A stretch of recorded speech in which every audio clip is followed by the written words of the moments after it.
প্রথমেই আমি সমস্ত আমার সাথীরা যারা এখানে মঞ্চে এবং সামনে বসে আছেন, আমি খেদ প্রকট করছি যে 4টার সময় আসার কথা ছিল এখানে কার্যক্রম। আমি 4টার সময় পৌঁছে গিয়েছিলাম আগরতলাতে, কিন্তু একটা কনফিউশন তৈরি করেছে যে না 6টায় কার্যক্রম, তো তার কারণে আমার আসতে দেরি হয়েছে। তো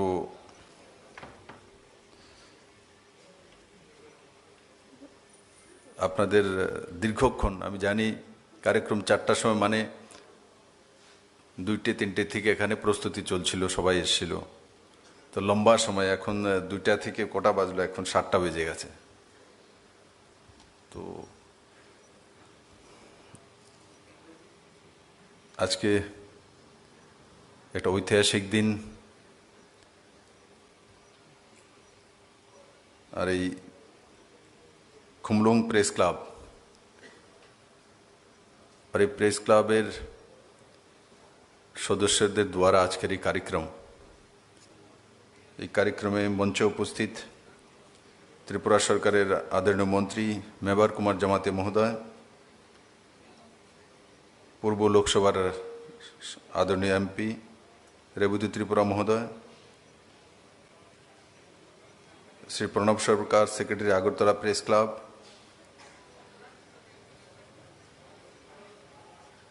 CEO ADC Bolin Debbarma, Anshu Debbarma, president Khumlung press club, এখানে উপস্থিত ত্রিপুরা রাজ্যের বিশিষ্ট সাংবাদিকগণ, বিভিন্ন হাউসের কর্তাগণ, আমার সমস্ত সাংবাদিক বন্ধুরা, এখানে উপস্থিত সুধী নাগরিকবৃন্দ। বন্ধুরা,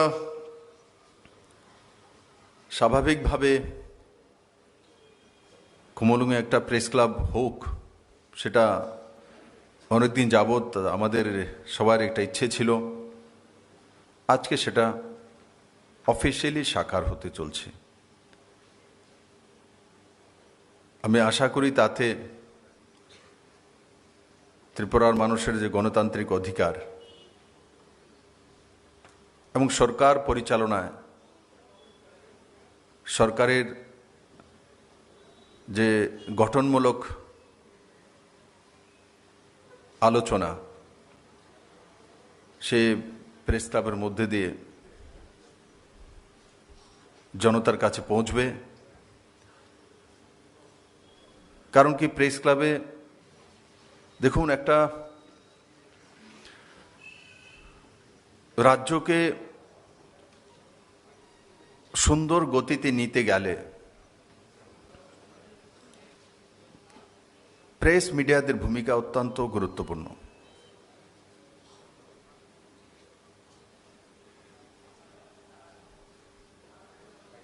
আমরা যদি যেই কাজগুলো ত্রিপুরার সাধারণ মানুষের জন্য হচ্ছে সেগুলো যদি না তুলে ধরি, তো আসলে ত্রিপুরার মানুষের লোকসান হয়। যেমন একটা উদাহরণ আমি আপনার সামনে প্রস্তুত করি। গতকালকে আমাদের ডেপুটি স্পিকার বিশ্ববন্ধু সেন, উনি ধর্মনগর থেকে এমএলএ, একবারের এমএলএ নয়,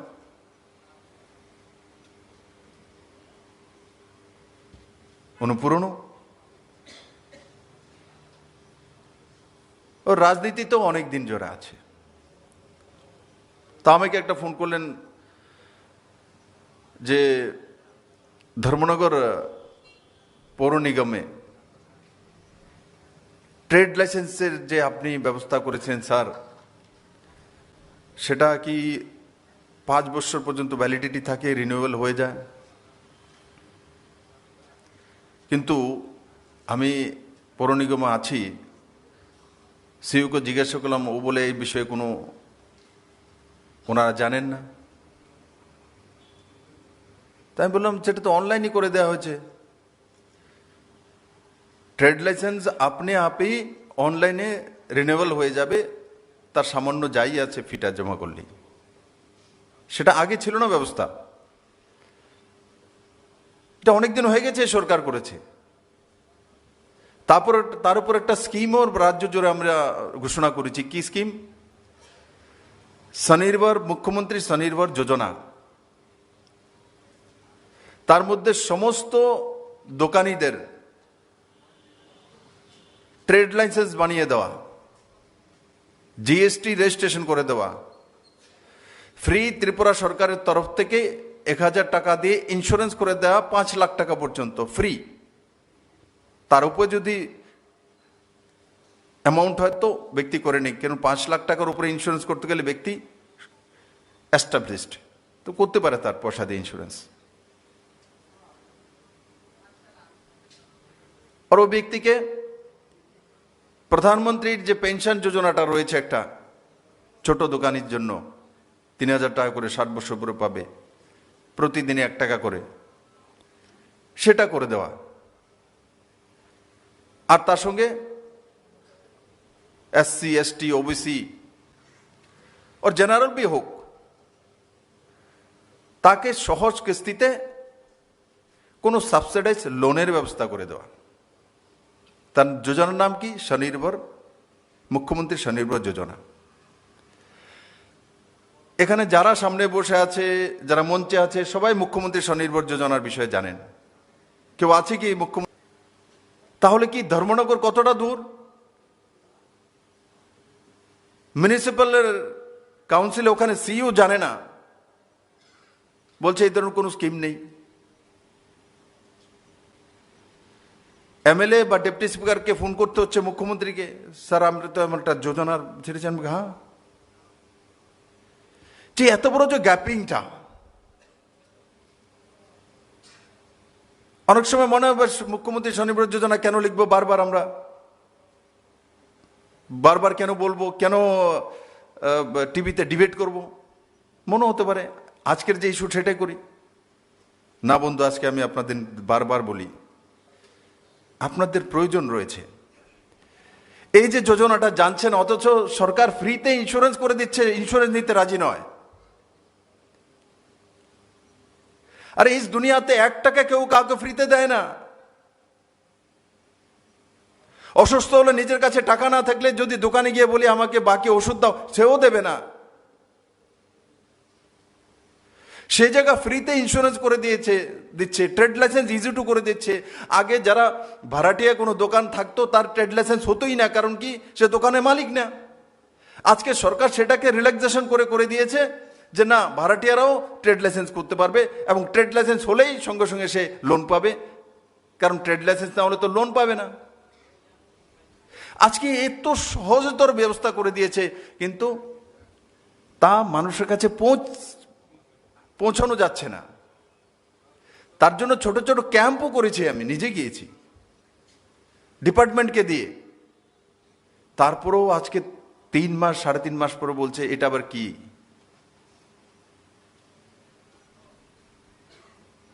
তার জন্য আপনাদের এটা ত্যাগ করতে হবে যে সেগুলো পৌঁছানো আমাদের দায়িত্ব। মুখ্যমন্ত্রীর যেমন দায়িত্ব, মন্ত্রী পরিষদের দায়িত্ব, এমএলএদের দায়িত্ব, তেমন দায়িত্ব সংবাদ মাধ্যমেরও। কারণ আমার ছেলেরও তো লাভবান হতে পারে তাতে, আমার বন্ধু বান্ধব আত্মীয় পরিজন তারাও তো উপকৃত হতে পারে। এটা লিখলে বারবার মুখ্যমন্ত্রীর প্রচার হয়ে যাবে এমন কিছু না। এটা বারবার লিখলে মানুষের লাভ হয়ে যাবে, তার উপরে ডিবেট করলে মানুষের লাভ হয়ে যাবে। আজকে চিন্তা করে দেখুন, কালকে আমার অনেক দুঃখ হয়েছে যে যোজনার জন্য আমি এতবার বলি, 15 আগস্টের ভাষণে বলেছি, কিন্তু আমার অফিসাররাই জানে না কত বড় দুর্দশা, বলে এই ধরনের স্কিমই নেই।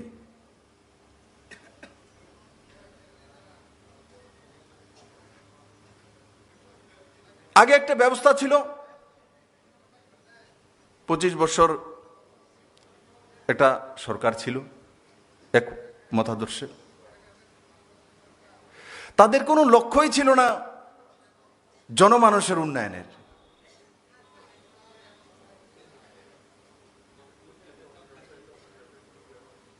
আর তারা তাদের নিজস্ব ব্যবস্থার মাধ্যমে মিছিল, মিটিং, তার মাধ্যমে তাদের প্রচার, অপপ্রচার, বিভ্রান্তিকর যাই হোক সেটা নিয়ে যেত নিচে। কিন্তু এই সরকারটা কোথায় আপনারা বলুন তো? কতটা মিছিল করেছে এই সরকার আসার পর? কতটা মিটিং করে? একটা যোজনা লাগু করার পর কোথায় আইপিএফটি, বিজেপি দল মিলে সরকার করেছে?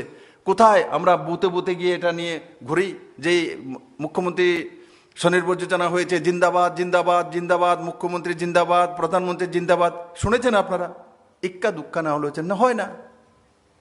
কারণ কি? এই সরকার বলে ওয়ার্ক কালচার, কাজ করো। যদি সারাদিন সেটাই করতে থাকে সে তো কাজে যাবে না, কাজ করতে পারবে না। তাহলে এই দায়িত্বটা কার নিতে হবে? আমার কাছে দল নেই তেমন নাই, 7 লক্ষ মেম্বারশিপের দল আছে ভারতীয় জনতা পার্টি ত্রিপুরাতে মেম্বারশিপ। আইপিএফটির মেম্বারশিপ কত আছে মেম্বারজি? आईपीएफ का 3 लाख। दोनों पार्टी मिलिए 10 लाख मेंबरशिप আছে। তাহলে আমরা কি এগুলো পারি না? আমাদের বুথ কমিটি নেই, আমার শক্তি কেন্দ্র নেই, আমাদের মন্ডল কমিটি নেই, আমাদের district committee, state committee, central সবকিছু আছে, কিন্তু আমরা একটা আলাদা দিশাতে চলি। পুরনো যে সরকার বা তার বিচারধারা সম্পূর্ণ আলাদা, কনজারভেটিভ মানসিকতা। তার জন্য তাদের কারোর প্রয়োজন নেই, তাদের কোনো ইলেকট্রনিক্স মিডিয়ার দরকার নেই, তাদের কোনো প্রিন্ট মিডিয়ার দরকার নেই। তাদের নিজস্ব একটা ব্যবস্থা আছে, এটা দিয়ে যেটা যাবে এটাই। যদি বলে যে সূর্য পশ্চিম দিকে উঠেছে, সবাই বলবে পশ্চিম দিকে উঠেছে, দেখলেও বলবে না পশ্চিম দিকে উঠেছে। তাদের নিজস্ব একটা পেপার থাকবে, তার মধ্যে যা লেখা আছে সেটা মিথ্যে লেখা হলেও বলবে এটাই ঠিক। তাদের নিজস্ব একটা দুইটা চ্যানেল থাকবে, তার মধ্যে যেটা হোক দেখবে এটাই ঠিক।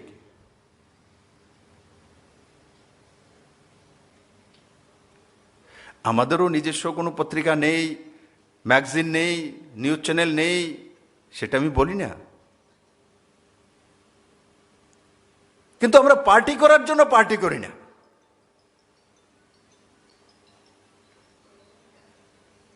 এই জায়গাটা যখন ডিফারেন্স হচ্ছে, তখন সংবাদ মাধ্যমের গুরুত্ব অনেক বেড়ে গেছে ত্রিপুরাতে আজকের দিনে, অনেক বেশি।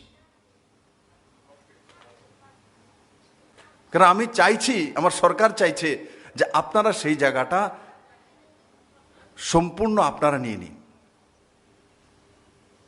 আমি তার জন্য যে প্রেস ক্লাবে বলেছিলাম যে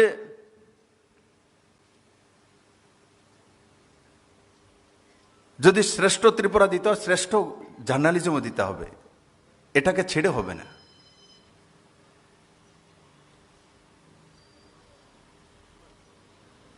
আরে হাতের 5টা আঙুল সমান হয় না, দুনিয়াতে সবাই সবাইকে খুশি করতে পারে না, সবাই সবাইকে দুঃখীও করতে পারে না। কিন্তু আমাদের যে একটা ভিশন, মিশন, যেন ত্রিপুরাকে 1 নম্বরে নিয়ে যাব, সেটার থেকে যাতে কেউ যাতে এক পাও পেছনে না যায়, সেটার মধ্যে সবাই এক জায়গা থাকা না। ত্রিপুরার উন্নয়নে, ত্রিপুরার ডেভেলপমেন্টে যেই বিন্দুগুলো আছে সেগুলো মানুষের কাছে পৌঁছে দিতে হবে। আজকে আমি ফটিকরায় গিয়েছিলাম, একজন মহিলা সেলফ হেল্প গ্রুপ করে 10টা মহিলা নিয়ে, মাটির ঘর, মাথা নিচু করে আমার বার তার ঘরে ঢুকতে হয়েছে। গরিব, মিথু চক্রবর্তী মহিলাটার নাম। সে 2018-তে হর্টিকালচার ডিপার্টমেন্টের মাধ্যমে মাশরুম চাষ কিভাবে হয় তার ট্রেনিং নিয়েছে। তা আমি বলতাম আগে কি করতে? বলে আগে স্যার আমি বাড়িতে ফ্রক বা ব্লাউজ বা এই ধরনের আন্ডারগার্মেন্টস এগুলো আমি সেলাই করে বিক্রি করতাম, বাজারে বাজারে গিয়ে ব্যাগে করে নিয়ে দিতাম হেঁটে হেঁটে, ওর বিভিন্ন বাজার বাড়ে গিয়ে সেখানে বিক্রি করতাম। এটা দিয়ে আমার ঘর চলতো।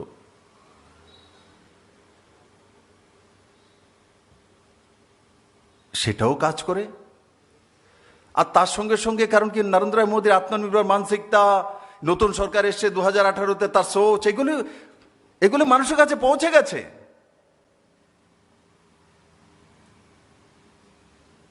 এগুলো পৌঁছে গেছে। ভদ্রমিলাকে আমি জিজ্ঞাসা করলাম, তো এখন যে আপনি মাশরুমের চাষ করছেন, কত টাকা পুঁজি লাগে, কোথা থেকে এসছে, কে দিয়েছে, আপনাদের অ্যাসেসমেন্ট আছে সে কতটা রোজগার করে মাসে? আমাদের মঞ্চে আর এখানে কম আছে যে এত টাকা মাসে রোজগার করে। সন্দেহ আছে করে কিনা,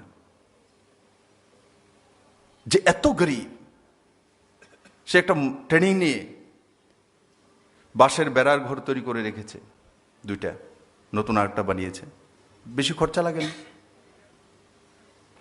ওর। তার মধ্যে মাশরুম চাষ শিখে নিয়েছে, আর তার মধ্যে 6 জনকে এমপ্লয়মেন্টও দিয়েছে, মানে 6টা পরিবারও পালে। তার খরচা কত? 19,000-এর কাছাকাছি তার মাসে মাশরুমের যে সিডটা লাগে কিনে নেয়। আর বাকি কি আমাদের খ্যার যেটা খড় আছে, এটাকে গরম জলে বয়েলড করা হয়, তারপরে ঠান্ডা করা হয়, কাটা হয়, প্লাস্টিকের মধ্যে ঢুকিয়ে, প্লাস্টিক ব্যাগের মধ্যে, ওর মাঝখানে এই মাশরুম শিটগুলি দিয়ে দেওয়া হয়, দিয়ে বন্ধ করে একের পর এক টাঙিয়ে দেওয়া হয়। এতটাই কাজ। মূল পুঁজি কত? আসলে 19 থেকে 20,000 টাকা, যেটা মাশরুমের বীজটা। খ্যার তো গ্রামে এমনি তো পাওয়া যায়, কেউ ক্রেডিটে এমনি দিয়ে দেয়। কাটার ব্যবস্থা দাউ দিয়ে কেটে নেয়, লাকড়ি দিয়ে আগ জ্বালিয়ে নেয়, গ্যাসেরও ব্যবস্থা আছে আজকাল। তো কোন মিলিয়ে 30,000 টাকার বেশি খরচা হয় না। সে প্রতিদিনে 35 থেকে 40 কিলো মাশরুম প্রোডাকশন করে।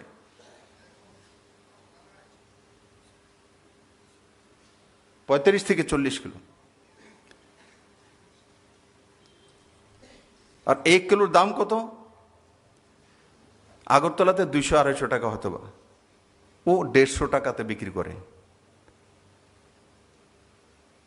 40 কিলো 150 টাকা করে কত হলো?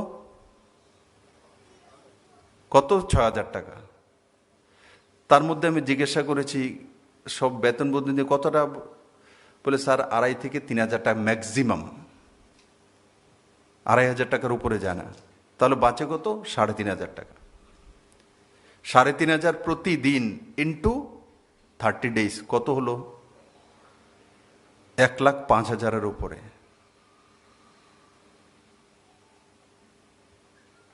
Net profit. আর গ্রস 1,62,000-এর কাছাকাছি। সকালবেলা সেটা তুলে কোথায় পাঠিয়ে দেয়? আমাকে বলছে লেকচুমনি বাজার আগরতলাতে। ওখান থেকে ফ্রেশ আগরতলা চলে আসে 30,000 টাকা পুঁজিতে, 1,05,000 টাকা মাসে ইনকাম। এখানে কেউ আছে কেউ আমাকে করে দেখাতে পারবে? আমরা তো এক একজনের থেকে একজন বিদ্বান, সবকিছু জানি, এক্সপোজার আছে কোনো ব্যক্তি হিম্মত আছে বলতে, বলে আমি করে দেখাতে পারবো? 30,000 টাকা দেন পুঁজি। আর বারবার পুঁজির দরকার নেই, 30,000 টাকা দিয়ে সে নেক্সট মাসে ওই 30,000 টাকা লাগাবে।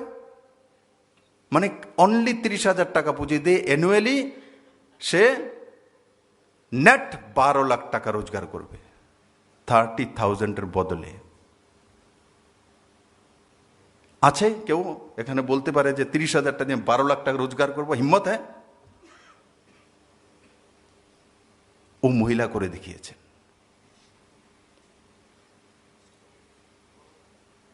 আজকে ত্রিপুরা যারাচ্ছে, মানসিকতা তৈরি হয়েছে। তারপর আমাকে বলছে, আমি বললাম আপনার যে ওই কাজটা করতেন আপনি কাপড়ের, সেটা বলে এখন মশরুমের কাজটা এত বেড়ে গেছে সময়ই পাই না, কিন্তু আমি এটাও ছাড়বো না, কিছুদিনের মধ্যে এটা আমি আবার শুরু করব।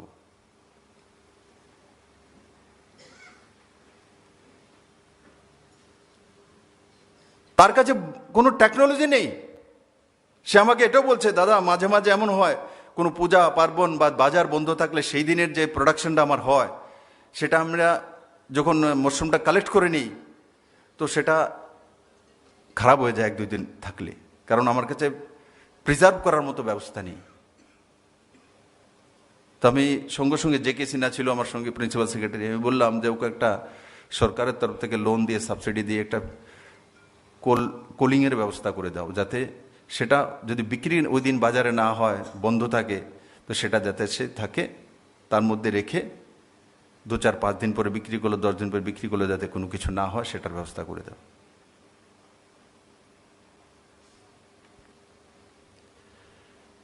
আজকে আপনারা চিন্তা করে দেখুন,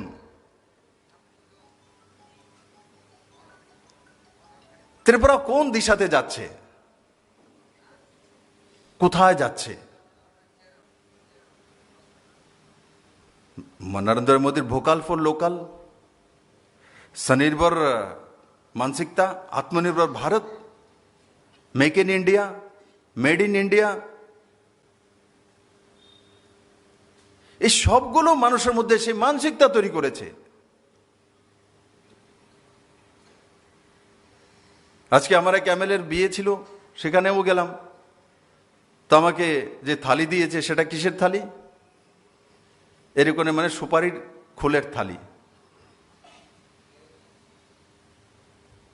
আজ থেকে 3 বছর আগে, এখানে তো সাংবাদিকরা সবাই বসে আছেন, 3 বছর আগে কেউ সুপারির থালির মধ্যে ত্রিপুরাতে ভাত খেয়েছেন? সুপারি গাছ তো অনেকদিন ধরে আছে ত্রিপুরাতে, ঊনকোটি ডিস্ট্রিক্টে নর্থে ভরি পড়ি আছে। আমি লাগাইনি, তার আগে আছে। কেউ খেয়ে থাকলে আমাকে বলুন না যে ত্রিপুরার মেড যে সুপারির যে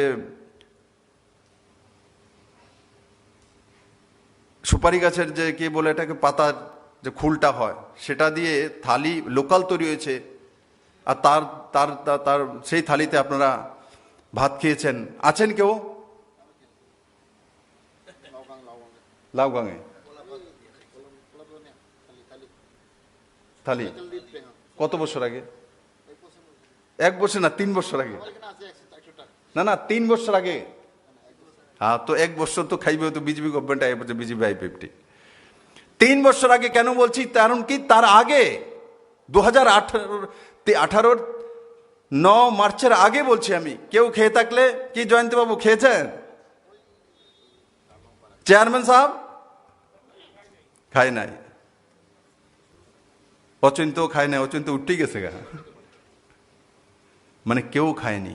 একবার কল্পনা করে দেখুন না, আজকে মুখ্যমন্ত্রীর কাছে কত ভালো লেগেছে, যেটা আমি চিৎকার করে বলি যে সুপারির থালা বানাবো, তাকে তার মধ্যে খাবো। আজকে আমার একবার না, আমি ওখানে যতবার গিয়েছি সুপারির থালার মধ্যে দেয়। দুর্গাপূজার সময় গিয়েছিলাম এই ফটিকরাই, আপনারা খেয়াল করে দেখবেন, একটা জনজাতি পূজাতে আমি গিয়েছিলাম, কোনোদিন সেখানে কোনো মুখ্যমন্ত্রী যায়নি, তো আমাকে সুপারির থালের মধ্যে দিয়েছিল, বাঙ্গই দিয়েছিল, একটা সবজি দিয়েছিল। তো আজকে যেখানে দেখলাম যে আজকে, আগে কি স্টাইল ছিল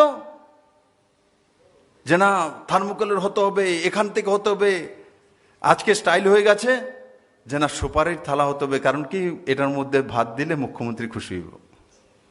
আফসোস দেখি, আমাকে রূপার থালিতে দিলে আমি খুশি হতাম না, যেটা আজকে আমি খুশি হয়েছি যে সুপারি খুলের উপর খুল দিয়ে যে থালি তৈরি, সেই থালিতে যখন আমি দিয়েছে, তো আমি বসে সবাইকে দেখাচ্ছি, দেখো। আমার সঙ্গে সুনীল দেবদার, যেমন সুনীলজি দেখি इसको রিইউজ कर सकते हैं। এটা 7 টাকা 8 টাকা করে একটা থালি পড়ে, কষ্ট হয়, কিন্তু এটাকে 2 বার 3 বার 4 বারও আপনি ইউজ করতে পারবেন, এটা কিচ্ছু হয় না। আর এটা ইকো ফ্রেন্ডলি। এমনি সুপারির খোল আমরা দেখেছি, ছোটবেলা সুপারির খোলবেতে বসে একজনে টানতো, আমরা যেতাম, কারণ কি এটা স্লিপ করে, অন্য কোনো দিয়ে হয় না। একবার ও টানবে, একবার আমার বন্ধু আমাকে যে মনে করেন যে 20 মিটারও টেনেছে, ওর পরে আবার চেঞ্জ হয়, আমি টানবো ও বসবে, কি না। সুপারি খুলমিতে আমি গ্রামের ছেলে তো চড়েছি, কারণ লেমিনেটেড, এটা স্লিপিং করে চলে যায়। অন্য কিছুর তো বলে স্লিপ করবে না, খিস্তে অসুবিধা হবে, পরিশ্রম বেশি হবে। তো সেটা লেমিনেটেড ন্যাচারালি, শুধু হিট দিয়ে এটা বানিয়ে নেওয়া হয়, তার মধ্যে কোনো কেমিক্যাল নয়। ইকো ফ্রেন্ডলি প্লেট ত্রিপুরা তৈরি করেছে নিজের সুপারির খোল দিয়ে। আর আগে যদি আমি লিখে দেবো আপনাদেরকে, আগে যদি 3 বছর আগের যে সরকার ছিল তাদের কোনো মুখ্যমন্ত্রীকে বা কাউকে দিত, এই সুপারির থালির মধ্যে কেরা খেবে, এটা কাগজের আনো নাইলে থার্মোকলের আনো, এটা খাওয়ার যোগ্য, এটার মধ্যে খাবো। আমি আজকে আর একটা কাহিনী বলি। सुनील जी मुझे आज ये আমাকে याद कराচ্ছিল, বলে বিপ্লব জি आपको याद है हम क्या कि कोई एयरपोर्ट থেকে আমরা অনেক ওখানে গিয়েছি বাই চপারে, तो নতুন एयरपोर्टটা দেখে বলে ये तो तैयार हुआ कितना सुंदर है, बोले तुमको याद है हम क्या, बोले প্রাক্তন যে civil aviation minister of state ছিলেন সিনহা, তো এই আগরতলা এয়ারপোর্টের একটা কোনো কার্যক্রম ছিল, তখন এসেছিলেন, তো প্রাক্তন মুখ্যমন্ত্রীও সেটার মধ্যে ছিল হয়তো, তো কথোপকথন হচ্ছিল। পরবর্তী সময় সুনীলজির সঙ্গে ওনার, তো ওনাকে প্রাক্তন মুখ্যমন্ত্রী বলছিলেন, যেটা আমি আজকে উনি বললেন, এটার আবার দরকার কি এখানে, আর নতুন ইন্টারন্যাশনাল এয়ারপোর্ট করে এটা বাড়ায়, সেটা ফালতু খরচা করে, এটা অন্য জায়গাতে খরচা করলে ভালো হইতো। সোচ দেখিয়ে, সমাজ দেখিয়ে, আজকে শুনে আমি তো মাথা হাত দিয়ে বসে আছি, ক্যা বলতা है? এটা না করে কি করতাম হয়তো বা বলেনি, এটা মনে ইচ্ছা ছিল, আমি বলে দিই, স্ট্যালিনের একটা বড় মূর্তি বানাতে। মানে कैसे, মানে কেমন কেমন সোচ। মাননীয় প্রধানমন্ত্রী ত্রিপুরার উন্নয়ন চাইছে, এয়ারপোর্ট বানাচ্ছে, বলে এয়ারপোর্ট, এটা কি আবার ত্রিপুরাতে, এটা আবার কি দরকার, क्या सोच रखता है ये लोग।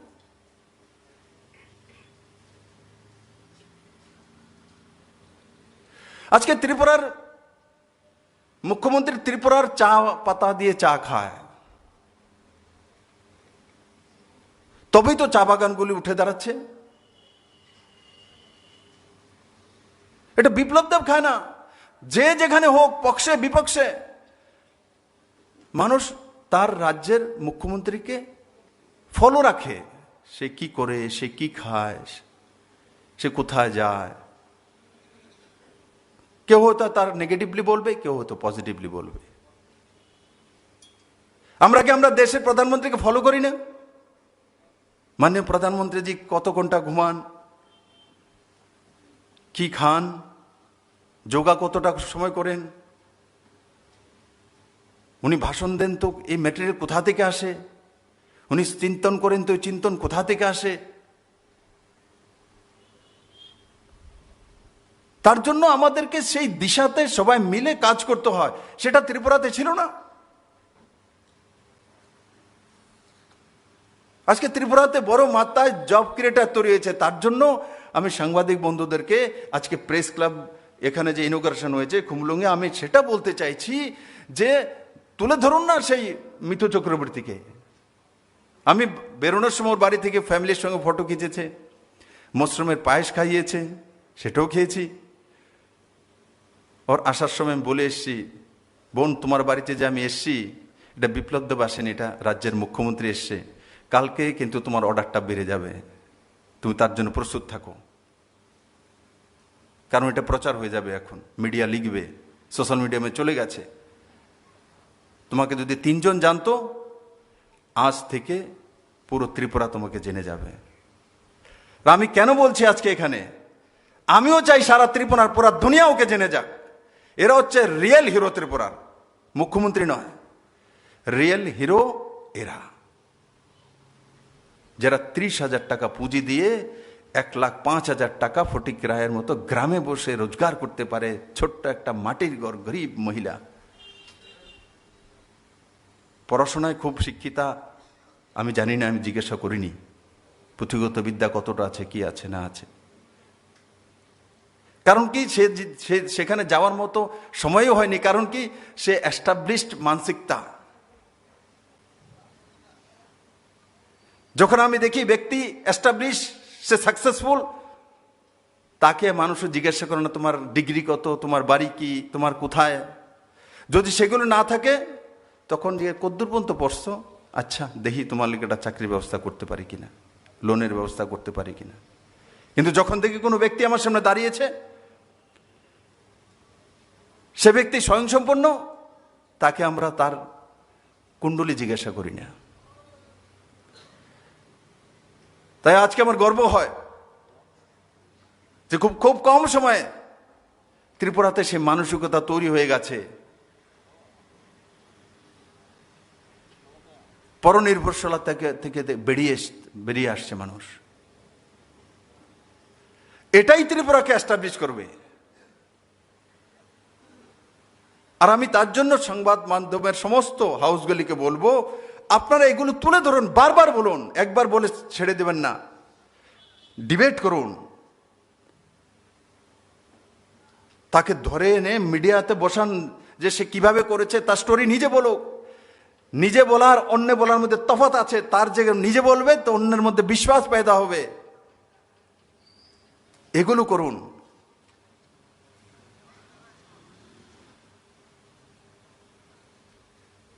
তখন দেখবেন ত্রিপুরার মানুষের মানসিকতা কত তাড়াতাড়ি আরো বেশি পরিবর্তন হয়। তাই বন্ধুরা, আমাদের কালচারাল রিচ কালচার রয়েছে ত্রিপুরাতে, জাতি জনজাতির মিলনস্থল। আমি এই খুমুলুং থেকে জাতি জনজাতির কাছে একটাই সন্দেশ রাখতে চাইব, সবাই মিলেমিশে কাজ করা, শান্তি বজায় রাখা, ডিফারেন্সেস না তৈরি করা। ডিফারেন্সেস তৈরি হলে আপনার এখানে সুপারির খোল দিয়ে আর থালা তৈরি হবে না, বাড়ি বাঁশ দিয়ে আর বোতল তৈরি হবে না, বাঁশকরলের বিস্কিট তৈরি হবে না, বাঁশকরলের আচার তৈরি হবে না, মশরুমের আচার তৈরি হবে না, কুইন পাইনাপল দুবাই বাজারে যাবে না, সাবরুমে এসিজেড তৈরি হবে না। এই সবগুলো তখনই সাকসেস নিয়ে আসবে যখন আমাদের মধ্যে শান্তি থাকবে, ডিফারেন্সেস না থাকবে। ছোট বড় জাতি জনজাতি ছোট ছোট গোষ্ঠী আছে, কিন্তু কাউকে ছোট না করা, কাউকে ছোট না ভাবা। জনজাতিদের মধ্যে দেববর্মা যেটা রয়েছে সম্প্রদায়, এটা বড় জনগোষ্ঠী, কিন্তু তাই বলে কাইপিং ছোট, তাই বলে মনসুম ছোট, এটাও না। আর যারা বাঙালি আছে তাদেরও ভাবা উচিত নয় যে আমাদের সংখ্যা বেশি, কাইপিংয়ের সংখ্যা কম। ভাবেও না আমার ত্রিপুরা। আমি গর্ব করে এনএসির বৈঠকে একবার বলেছিলাম যে একমাত্র ত্রিপুরা রাজ্য উদাহরণ, জাতি জনজাতির মধ্যে শাদী বিবাহ হয়, তার মধ্যে বাধা নিষেধ নেই। অন্য জায়গাতে প্রবলেম হয়, শাদী বিবাহ দেয় না। এখানে বাঙালির সঙ্গে দেববর্মার বিয়ে হয়, জমাতিয়ার সঙ্গে বাঙালির বিবাহ হয়, তাকে কেউ ইস্যুও করে না, নর্মাল। আমার আগরতলা কৃষ্ণনগরে কত পরিবার আছে এই ধরনের। একবার ভেবে দেখুন এই ধরনের ফ্রি মানসিকতা ভারতবর্ষের অন্য কোনো প্রান্তে আছে কিনা। তাই আমি বলি যে আমি গর্ববোধ করি, আমাদের রাজ্য ভৌগোলিক সীমানা ছোট হতে পারে, কিন্তু আমরা মানসিকতায় ছোট নই। তার জন্য মাননীয় প্রধানমন্ত্রী 2019-এর লোকসভার সিটের ইলেকশনের সময় উদয়পুরে বলেছিলেন যে ত্রিপুরার মানুষের কাছ থেকে শেখো, ত্রিপুরার মানুষ দূরদর্শী, ত্রিপুরার মানুষ মেহনতি, ত্রিপুরা মানুষ নতুন কিছু করে দেখাতে পারে। এমনিতে বলেননি বন্ধুরা। তাই আমি আশা করি আপনারা এই প্রেস ক্লাবের মাধ্যমে, আগরতলা প্রেস ক্লাব এবং খুমুলুং প্রেস ক্লাব দুইটা মিলে আজকে আমি যে বিষয়গুলি তুলে ধরলাম, এগুলোর উপরে জোর দেওয়া। যারা প্রিন্ট মিডিয়ার হাউসের আছে, সোশ্যাল মিডিয়াতে আমরা লিখি পড়ি, এগুলো বেশি তুলে ধরা। আমি দেখি সোশ্যাল মিডিয়াতে যাই যখন, এর পেছনে এ লাগে, এর পেছনে এ লাগে। আর যারা পুরনো সরকার, এরাদের কাজই নেগেটিভিটি। সারা দিন একবার আমি দেখি না যে একটা ভালো লিখেছে, একটা সেন্টেন্সও দেখি না। ওর গাড়ি ভেঙে দিয়েছে, ওর বাড়ি ভেঙে দিয়েছে, ওকে মেরেছে, ওকে পিটেছে, এটা খারাপ করেছে, ওটা খারাপ করেছে, এটা করেছে। সারাদিন ভালো কি করেছে একটা তো তোমরাই যেটা করেছে বলো না, যে তোমরা চীনেতে এটা ভালো হয়েছে লিখে দাও, ভারত ভালো লাগে না চীনই লিখে দাও, এটাও লিখবে না। তো সেটা থেকে ত্রিপুরাকে বের করতে হবে। সেটা থেকে ত্রিপুরাতে বের করার দায়িত্ব সংবাদ মাধ্যমের সবচাইতে বেশি সংবাদ মাধ্যমের। কারণ কি, ওই সময় একটা বিচারধারা পার্টি লম্বা সময় ছিল, আর তার কারণে জানে আনজানে সবার কলম ওই দিকেই চলে যেত। কিন্তু আজকে আমি গর্ব করি, আমার এমন এমন বন্ধু পত্রকার সিনিয়র এখানে আছেন, আমি দেখি 3 বছরের মধ্যে তাদের লেখার কেমন পরিবর্তন হয়েছে। তাদের কলমের মধ্যে দিয়ে স্বনির্ভর মানসিকতার পেন বেরিয়ে এসছে। যারা ইলেকট্রনিক্স মিডিয়ার হাউস আছে বা সংবাদপত্র আছে, তাদের স্টোরির মধ্যে আমি দেখি এগুলো এখন বেরিয়ে আসছে। আগে আসতো না। আমি মাঝে মাঝে কোনো সাংবাদিক, আরে দাদা আপনি একটা চেঞ্জ হয়েছেন না, আমার লোক সারাক্ষণ এখনও দিয়ে কমিউনিস্টের মতো লিখেলান। আমি মাঝে মাঝে ডাক দিয়ে বলতাম, নাম বলবো না আমি, কিন্তু আজকে আমার ডাক দিতে হয় না। দেখি তাদের কলম দিয়ে স্বনির্ভর ভারত তৈরি হচ্ছে, এক শক্তিশালী ভারতের কল্পনা বেরিয়ে আসছে। এটা আমি কাউকে দোষ দেইনি, কারণ সরকারি ব্যবস্থা যেভাবে থাকে, পুরো সমাজ ব্যবস্থাটা তার মধ্যে জুড়ে থাকে। তবু খুব কম সময় ত্রিপুরাতে সেটা পরিবর্তন হয়েছে। আমি আশা করি আপনাদের মাধ্যমে এই স্বনির্ভর ত্রিপুরা তৈরি করার জন্য সেলফ হেল্প গ্রুপগুলো, যারা জব ক্রিয়েটার, তাদের স্টোরি সামনে তুলে ধরা, বারবার বলা, সরকারের যে স্কিমগুলো আছে পজিটিভ স্কিমগুলো, এটাকে বারবার মানুষের সামনে তুলে ধরা। দেখুন ত্রিপুরা পিছিয়ে যায়নি কোনো ক্ষেত্রে। 9 তারিখ 3 বছর পূর্তি উপলক্ষে মাননীয় প্রধানমন্ত্রী যে সম্বোধন করবেন, নিশ্চিত উনি সমস্ত দিক আপনাদের সামনে তুলে ধরবেন। আর আমি আশা করি আপনাদের সবার সহযোগিতা এবং সরকারের পজিটিভ মানসিকতা নিয়ে এই দুইটি প্রেস ক্লাব যে আজকে সংবাদ বন্ধুদেরকে নিয়ে কাজ করছে, সেটা আত্মনির্ভর স্বনির্ভর ত্রিপুরা গড়ার জন্য এবং আমাদের জাতি জনজাতির সংস্কৃতিকে শক্তিশালী করার জন্য আরও বেশি উদ্যম নিয়ে কাজ করবে। আমি আবারও এই খুমুলুং প্রেস ক্লাবের প্রেসিডেন্ট অংশু দেববর্মা এবং সেক্রেটারি রঞ্জিত দেববর্মা সহকারে সমস্ত সদস্যদেরকে, এবং আগরতলা প্রেস ক্লাবের সেক্রেটারি এখানে প্রণব সরকার রয়েছেন, এবং যারা আগরতলা বেলাই বেলেখেনো খাকসাংখা তে খাতং থকা তিরিনি পান্দানি নারওয়াই অকরা পান্দানো চেংসাইরাই নারওয়াই যিনি হাস্তিনি মন্ত্রী অকরা বরম গনাং মোচাং বিপ্লব কুমার দেব সারনৌ বিনি नांगकुकमानि कक्लामनि बागै बेलायखेरो हामबाय।